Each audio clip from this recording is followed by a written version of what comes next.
The American Visa Loophole. Why U.S. citizens can live in Australia when others are banned. Right now, thousands of Americans are living freely in Australia, while citizens from neighboring countries are being turned away at the border. How is this possible?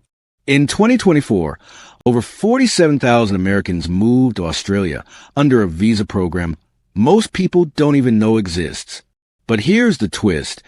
It's not about money. It's not about skills. It's about a 113-year-old agreement that's being kept quiet. Let me tell you about Isabella Bright.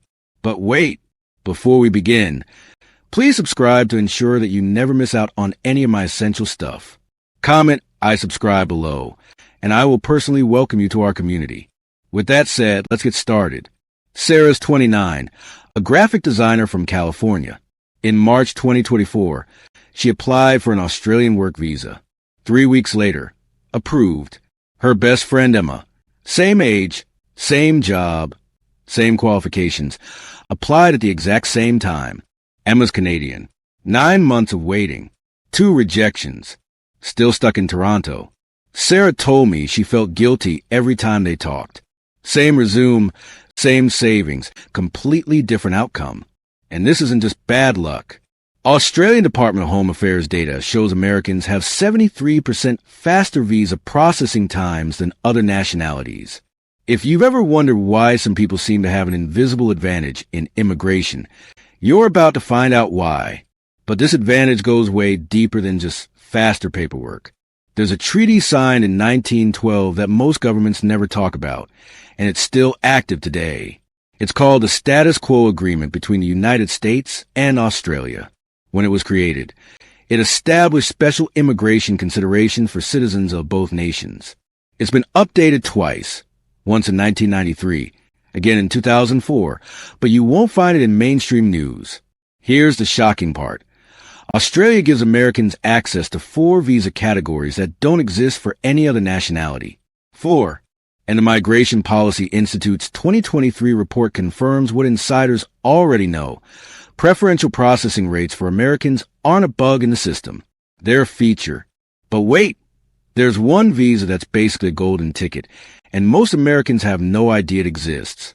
While the world fights over H-1B visas, stuck in lotteries and waiting lists, Americans have their own private lane. It's called the E-3 visa. Marcus Johnson figured this out by accident. He's 34, software engineer from Texas. In April 2024, he applied for an E-3 visa, a visa that exists exclusively for Americans moving to Australia. No quota, no lottery, renewable indefinitely every 2 years. Cost? $315 US. Standard work visas for other nationalities? $460 and up. Processing time? 2 to 4 weeks. Everyone else? 6 to 12 months. And here's the crazy part. According to U.S. State Department data, there are 10,500 E-3 visas available every single year. Only 3,200 actually get used. That means 7,300 spots go unclaimed. Every single year.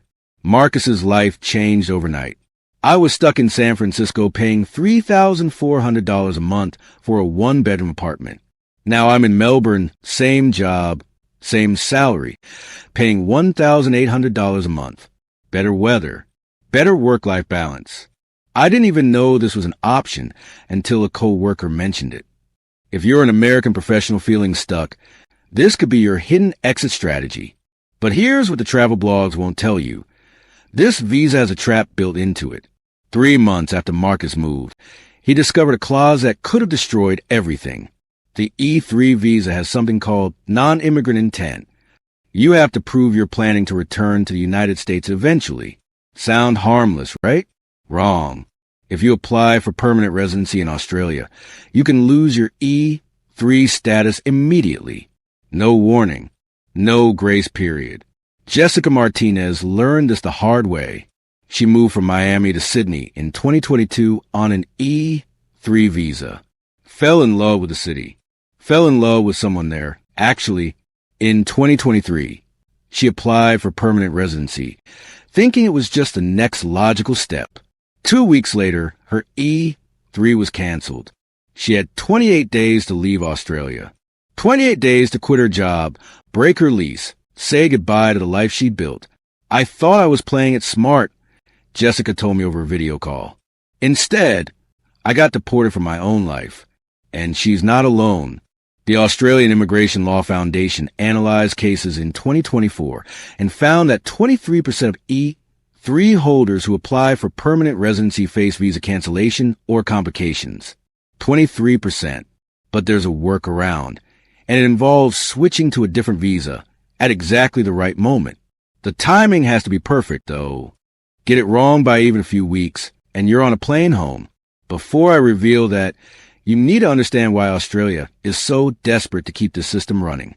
Australia doesn't just allow Americans in. They actively recruit them over other English speakers. And the numbers show why.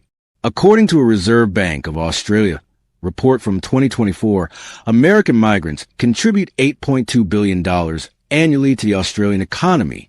The average American migrant earns 34% more than migrants from the UK or Canada doing the same jobs.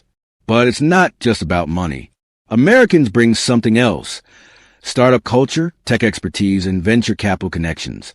Right now, 67% of Silicon Valley-style tech hubs in Sydney and Melbourne were either founded or co-founded by American expats. A Deloitte Access Economics study from 2023 found that each American skilled migrant creates an average of 2.3 jobs in Australia within their first 2 years. Australia isn't being generous. They're being strategic. If you ever felt like immigration is random, like it's just luck or bureaucracy, it's not. It's economics. It's calculated. And every decision about who gets in and who doesn't has a spreadsheet behind it. But the UK just noticed this advantage, and they're planning to copy it. Here's what's coming in 2026. When one country finds a loophole that works, others pay attention. In September 2024, the UK announced something called the US-UK Enhanced Mobility Partnership, set to launch in 2026. It's basically Britain's version of the E3 visa, a fast-track work visa available exclusively to Americans. Emma Rodriguez is already planning her next move. She's 31, a nurse from Oregon who moved to Australia on an E3 in 2023. I never thought I'd have options, she said. I thought I'd spend my whole life in the same town. Now I'm choosing between two countries that want me. It's surreal. The UK Home Office consultation paper from September suggests they're planning to offer 15,000 annual US-specific work visas. And Canada? They're watching closely. Rumor is they're considering a similar program by 2027. This is hope for American viewers. If you've ever dreamed of living abroad, your options are multiplying. But if you're not American, this might feel like watching doors close in your face. And that brings us to the uncomfortable truth no one wants to say out loud. This is creating a two-tier global immigration system. Here's a stat that makes people uncomfortable. A U.S. passport holder is 4.7 times more likely to be approved for an Australian work visa than someone from India with identical qualifications. Not similar qualifications. Identical. Let me tell you about two people who applied for the same job at the same company in Sydney. Raj Patel, Indian software engineer, 8 years of experience, master's degree in computer science. Applied for an Australian work visa 3 times. Rejected 3 times. Kyle Stevens, American, 3 years of experience, bachelor's degree. Applied once. Approved in 17 days. Same employer. Same salary. Same job description. The only difference? The passport. A 2024 Australian parliamentary inquiry into visa discrimination found, and I'm quoting here, significant disparity in approval rates based on nationality of origin. It's not a conspiracy theory. It's documented policy. Kyle told me he felt weird about it. I'm not more qualified, he said. I know I'm not. I'm just American. What am I supposed to do? Turn it down on principle. That doesn't help Raj. Is this fair? Or is this just how the world works? Some migration experts argue there's a hidden reason the system exists, and it's not what you think. These visa agreements aren't about fairness. They're about alliances. Ever heard of the Five Eyes? It's an intelligence-sharing alliance formed during World War II. 5 countries: the United States, United Kingdom, Canada, Australia, and New Zealand. They share military intelligence, cybersecurity data, everything. And that alliance? It still shapes migration policy today. A 2023 study from Georgetown University Security Studies program put it bluntly: migration policy is national security policy in disguise. Countries with military alliances have 3.2 times more generous visa agreements with each other than with non-allied nations. Look at the AUKUS submarine deal from 2021, a massive military technology agreement between Australia, the UK, and the US. That same year, migration agreements between those countries tightened. Coincidence? Migration lawyers don't think so. Your passport isn't just a travel document. It's a geopolitical weapon you didn't know you had. So what happens to people from countries without these alliances? The answer is darker than you think. While 47,000 Americans moved freely to Australia last year, 2.4 million applications from other countries were denied. Let that sink in. 2.4 million. Amara Gabriel is one of them. She's 27, a doctor from Nigeria. She graduated with a 4.0 GPA, specialized in emergency medicine, speaks 4 languages fluently. In 2022, she applied for an Australian skilled migration visa. She waited 16 months. Then she got a rejection letter. Insufficient evidence of intent to contribute to Australian society. They didn't even interview me, she said.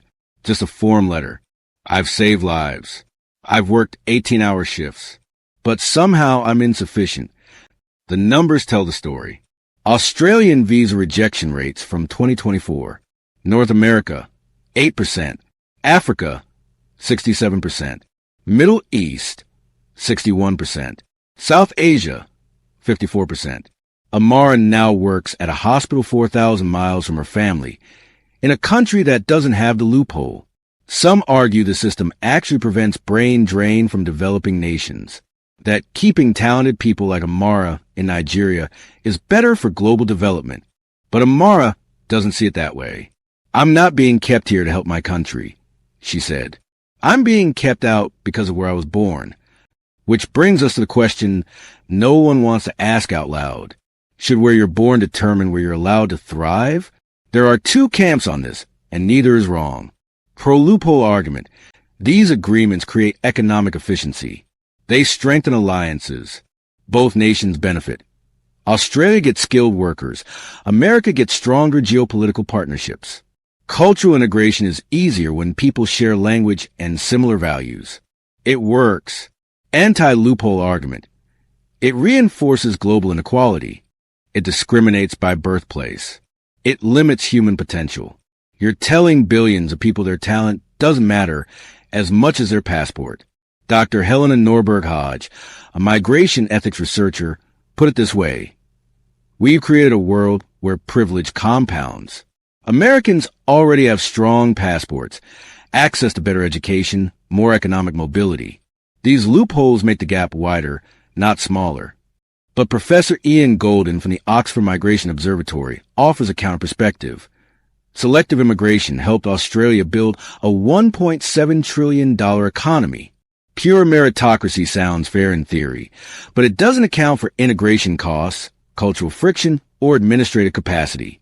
Policy has to be practical, not just idealistic. There's no clear villain here. No simple answer. If you had this advantage, would you use it? Or would you advocate to close the loophole?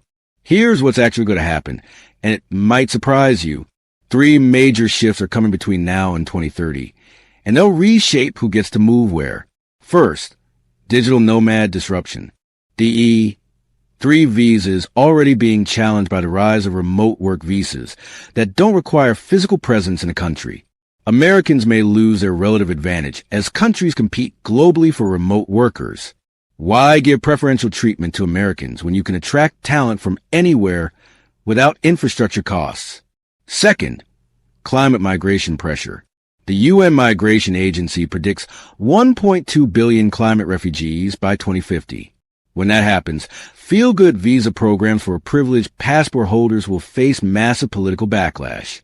Australia is already responding. The E3 visa salary threshold increased by 23% in 2024, quietly pricing out mid-level workers.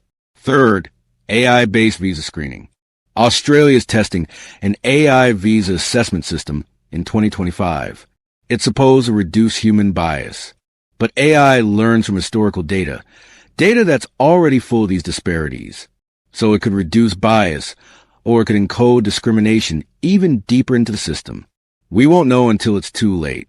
The World Economic Forum's 2024 Global Risks Report named migration policy as the next major flashpoint in international relations.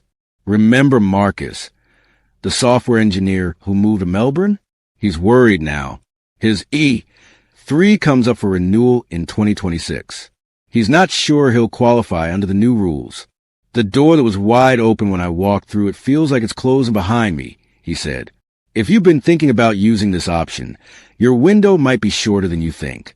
So here's what I want to know, and be honest in the comments. If you're American, would you use the E3 visa knowing that millions of more qualified people can't? Or does that feel wrong to you? And if you're not American, does this make you angry? Or does it just make you wish your country had the same deals? Because right now, 7,300 E3 visas go unused every single year. That's 7,300 opportunities just sitting there. Is this a loophole that needs closing, or a blueprint other countries should copy? Drop your country flag emoji in the comments and tell me, would you move if you had this option? And if you know someone who's thinking about moving to Australia, especially if they're American and they have no idea this visa exists, send them this video. They might be sitting on a golden ticket and not even know it.